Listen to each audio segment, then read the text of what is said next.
Pterodactyl here, and I just want to let you grass rats know about our new channel, Taryl Fixes All Skits. It's just all the funny parts of the video, so check it out. And there's your dinner. Woo! Taryl Fixes All Skits. Check it out. Pterodactyl here. Today's video is going to be on this. This here log splitter, or as I call it, a dog splitter. This is a pretty high-tech dog splitter. Got a big old Honda on it, got a bunch of valves. This thing does all kinds of stuff. This log lifter, up and down hydraulically, and you can also adjust this wedge. So you got 4 levers here. One's for the log lift, one's for the wedge, and then 2 for the splitter, split and retract, and then this is another retract lever. We'll have to mess with that once we get it going. But it came in because the part that holds the valve is busted, and the guy that owns it, the tree service, had everything bungeed on there, holding it in place. So he decided to get it fixed, and then we got to straighten this jack out. This is must have got hit, and this is bent. So we're gonna have to heat that up with the oxygen and amphetamine torch and bend it, straighten it back out. But that's all he wants done to it. He wants this welded back into place, and you can see they've been using it this way because it's all full of wood chips. And so this is the only thing they got that's supporting this, is this one piece of square tubing that's holding this whole valve. So I'm going to get it back into position, and I'm going to weld it up, and then I'm going to add another brace to the other side. He even shimmed it up with a piece of wood here. So I got it hooked to my lift that I made a few years ago. I made this thing.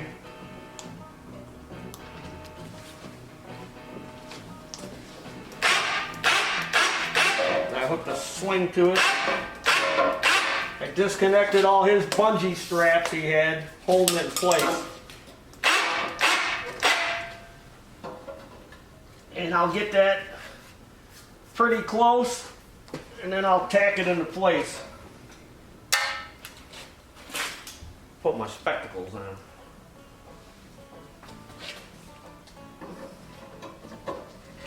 Yeah, I'll get it close. I'm gonna have to roll it back.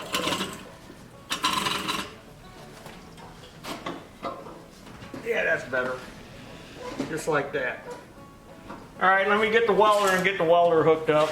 I already started grinding on it. Well, let's get this part welded up.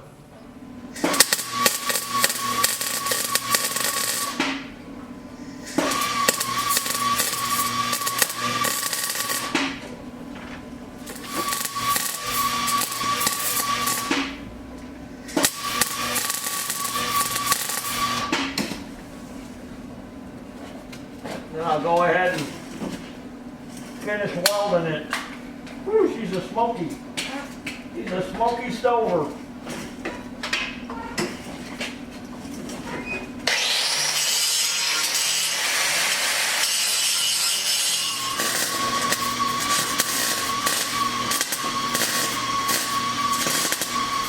Well, I got it welded back together, and it's not my best weld or my prettiest weld because it was in kind of a difficult spot, but it's welded up now.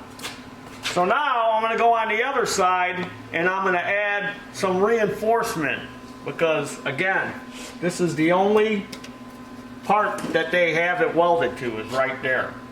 It needs another support on the other side to help it, because this thing, probably when it's running, this thing is probably vibrating. Either that or they ran into something, because this is bent And maybe they hit this too and sheared it off. Who knows? These people are animals. So on this side, I'm going to support it off the I-beam. So let me get rid of his piece of shim he had under there. Now I don't have any 2-inch square tubing like they use, but I do got some 2 or 2.5 inch angle iron, which will work just as good. So I'll cut a little piece, I'll weld it onto the I-beam, and I'll come out so far, 6 or 8 inches, and then I'll weld this other piece of angle iron to this plate underneath. So I'll get my bandsaw out and cut me a piece off of this, and we'll reinforce this baby.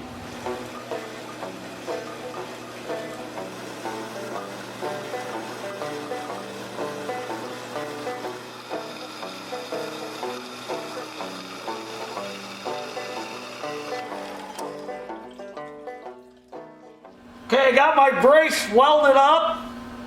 So now I'll install it on the splitter and I'll weld it in.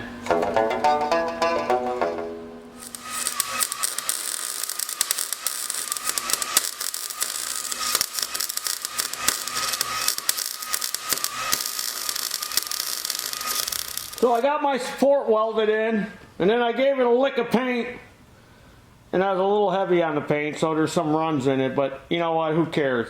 The way they treat it, it's not like this is a showpiece. And then I went behind the shop because they cut a tree down recently, and I got me this giant log. Look at this baby. So we're going to stick this in this log splitter. But then when I went to start it, it's got electric start and rope start. Battery's dead. And they ate the rope out. And I don't remember them mentioning anything about that, but I'm sure they want it fixed. So let's fix that. Oh, talking about dead batteries. Battery in my tool is dead. There we go. There's our dinner.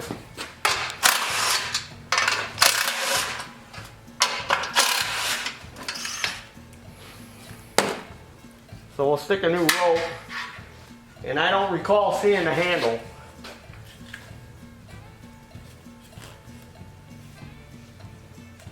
Let me get that out of there.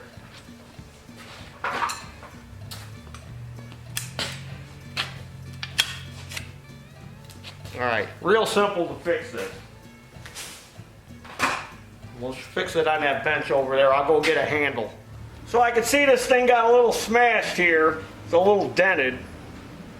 So I'm gonna, without taking it apart,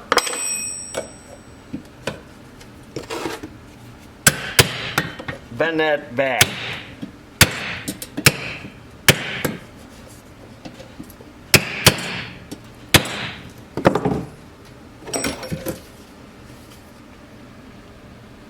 Yeah, that pulley is rubbing on there some.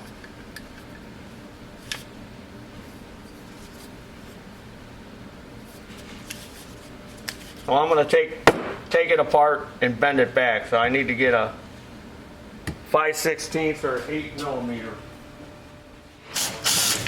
There, see, now it's spinning. And I took that off. I'll lift it out. Now we can get to that damaged area. You can see where it was rubbing on the pulley. Probably whacked it with a log. Oh, I need my little spring.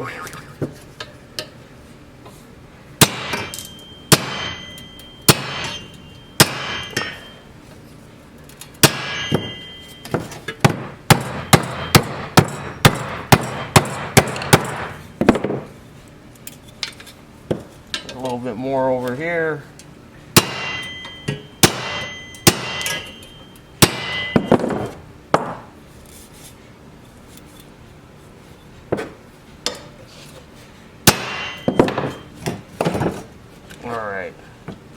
Drop that back on there. Yeah, much better. That spring goes in there. And now this.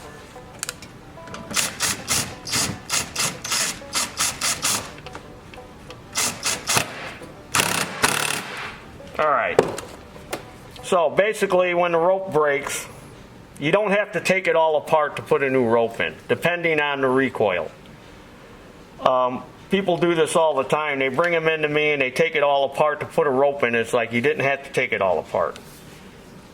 And they usually start to wind it the wrong way and then they break the spring. So if you look at any recoil, you can kind of see the direction that the rope would go. You can kind of see the angle of it. You know the rope isn't going to pull from this way, it's going to pull from this way. So as you pull it, it's going to wind up the spring. It's going to spin it this way. So that's all you need to do. You figure that out, and you simply just wind it up till it stops, and then you back it off until it lines up with the hole where the rope goes through. Now, if you wound it all the way up, say, and this hole was like over here, you're going to want to back it off one turn. Because if you try to fish the rope through to where it's dead-ended, first time you pull it, you're going to overwind the spring and you're going to break it. So sometimes you might have to back it off as much as one full turn.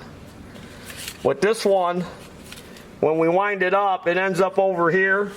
So if I back it up to here, that's going to be fine. So this one's got a bunch of spokes in it, so I could just stick a screwdriver in there to kind of hold it for me. And then you got to figure out what size rope you're going to use, because rope comes in all different sizes. That's another thing. People come, I need rope. All right, what size rope? I don't know. They come in different sizes. Yeah, they come in different sizes. You know, these are small, little rope for like weed eaters and stuff. And then you got, you know, a little bit heavier for like small, like push mowers, all the way up until to this. So this is called number 6. This is pretty heavy. This is number 6. This is 5.5. This is 5. This is 4.5 probably, or 4. And this is probably 3. Yeah, this is number 3. So it comes in all different sizes.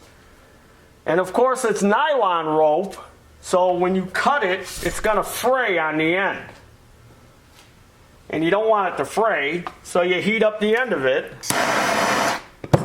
and you melt it. So now that I got it wound up, now I can fish the rope through. And then I can tie a knot in the end.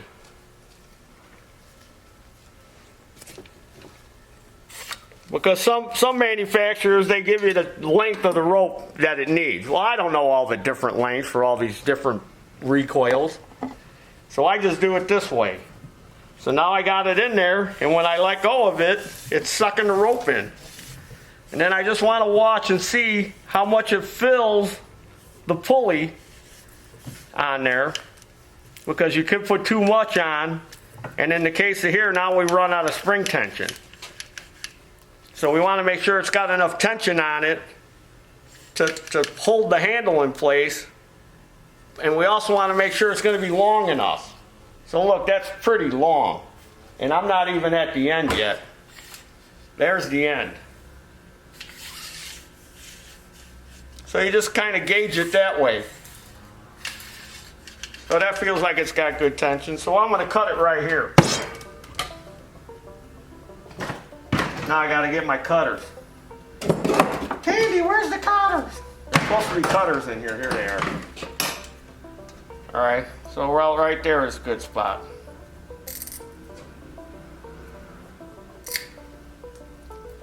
Would help if I had sharp cutters. Now I pull it out and I put a slip knot in there. So you wrap it around like a circle, and then you stick it in there, and there's your slip knot. Just like your favorite band, slip knot. Now it's holding the rope for me. Heat up the end. Now I didn't have a new handle because somebody took the last handle and didn't write it down. So now I got to order more handles. So I did find this good used one. Because there is a good Honda handle I like to use that's real heavy duty. But this one will work.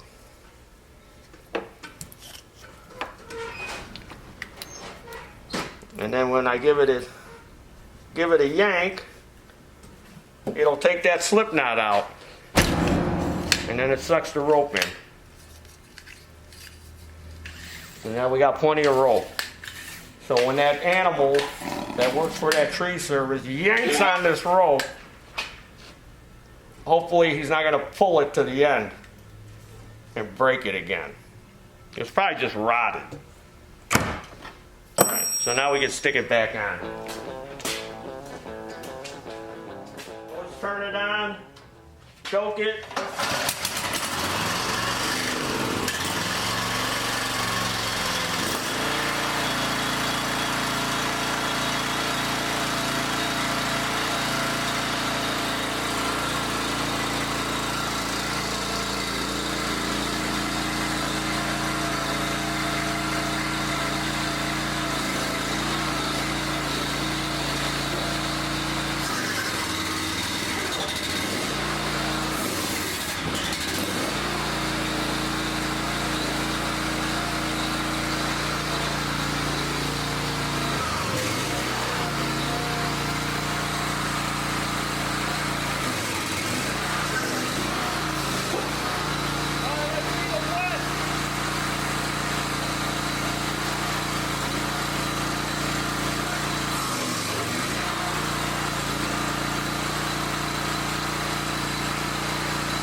you know, little getting used to operating it.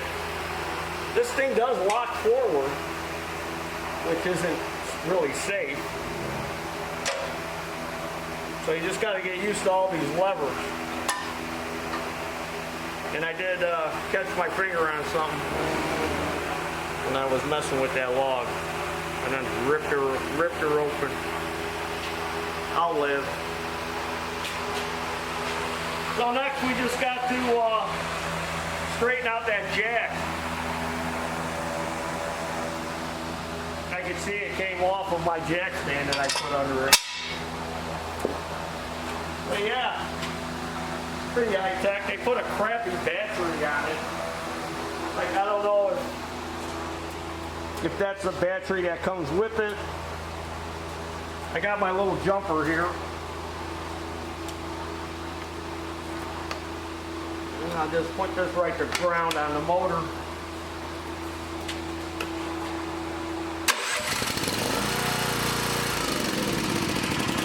So I'll try charging the battery. If that don't work, maybe I can put a regular lawnmower size battery on it. This is their little hold down here. I'll have to call the guy and see what he wants to do. But yeah, I'm waiting on oxygen. I call where I get my oxygen and they don't have any till Wednesday. So when the oxygen comes in, we'll heat that up and I'll bend that back. And then this will be another job done. There's some more logs out there behind the shop. I think I'm going to roll them in here and split them with this thing. Because I burn wood. So there's obviously a stabilizer leg that goes in there because there's the sticker and I don't have it. So the owner must have that. You'd think they would have left it in there. And it's got a cooling fan for the hydraulics. So I'm sure once it gets to a certain temperature, this will kick on, this fan. There's probably a thermostat somewhere that tells it to kick on. I don't know where it is, because I didn't hear it turn on, the fan. And oh yeah, it must be in here. This must be it right here. So when the oil gets to a certain temperature, I'm sure it kicks that fan on as it's circulating it. Well, yeah, pretty high tech, except for they should have added another support over there for this plate.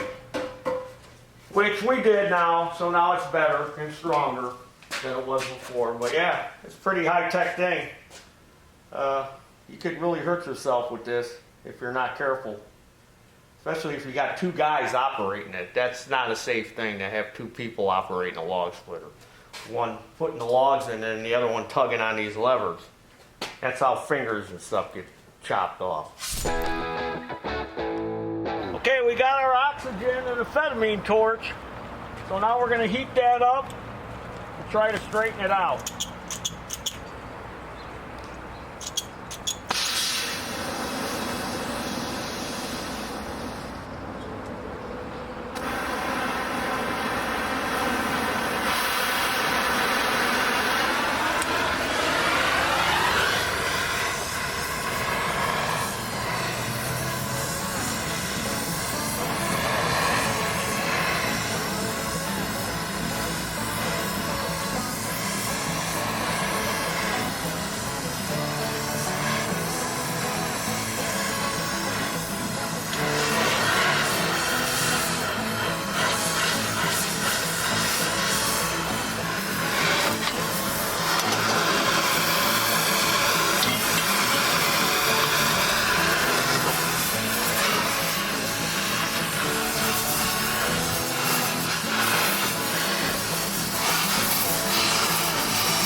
Good enough.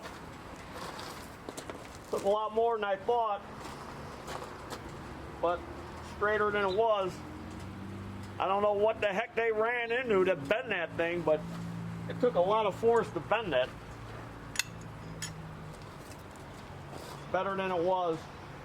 That's as good as it's going to get without having to cut it off and re-weld it on there.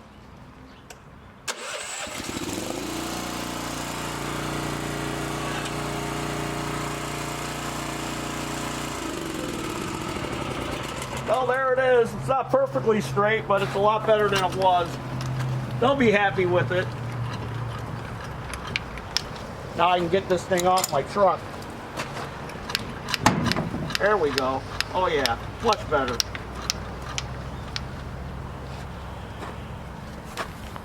So you're probably wondering what happened here, huh? So I got a story to tell you. I was attacked by this log splitter.